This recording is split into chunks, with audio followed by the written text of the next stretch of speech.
Il-Gvern ħabbar traħis qawwi ta' 4 tipi ta' mediċini li jaqgħu taħt l-Awtorità Maltija għall-Mediċini. L-ewwel mediċina hija dik marbuta mal-kundizzjoni tal-iskizofrenija fejn il-prezz tagħha se jkun qed jonqos b'10.50 €. Il-mediċina li tipprevjeni il-puplesija u l-ebolismu se tkun qed torħos b'27.60 €.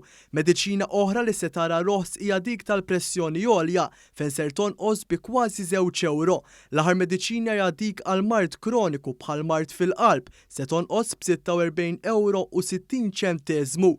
F'konferenza tal-aħbarijiet il-Ministru għall Protezzjoni tal-Konsumaturi Clayton Bartolo saħaq kemm dan ir-roħ se jservi ta' spalla ta' għajnuna għal għexieren ta' pazjenti Maltin u Għawċin. Qegħdin nassiguraw li l-pazjenti Maltin u Għawċin ikollhom dejjem anke l-aċċessibilità għall-mediċini li jkollhom bżonn.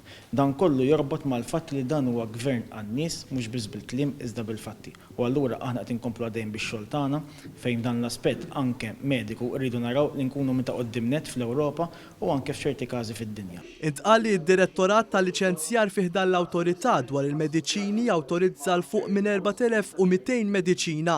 Dan saħħaħ il-kompetizzjoni fis-suq Malti. Il-Ministru Bartolo qal ukoll li s-suq lokali għandu issa l fuq minn 17,000 prodott tal-kannabis mediċinali. Min-naħa tiegħu is-Segretarju Parlamentari Dejoda Battista għal kif isfond ta' pandemija u l-isfidi preżenti bi Brexit l-Awtorità komplet il-ħidma sfiqa biex ittejjeb l-aċċessibilità għall-mediċini. Id-dimanda għall-mediċini ma taqaf qatt. U apparti il-mediċini li tradizzjonali għandek il-vaċċin. Sal-biraħ stess kellna webinar fuq l-adverse reactions tal-vaċċini li jista' jkollhom fuq pazjenti varji.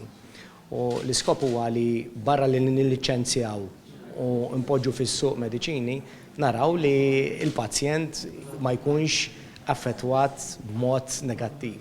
Il-ċermen tal-Awtorità tal-Mediċini il-Professur Anthony Seracino Nglot semma kif il-ħidma tal-Gvern fil-qasam farmaceutiku qed iħalli ġid kbir għal pajjiżna u għall-pazjenti.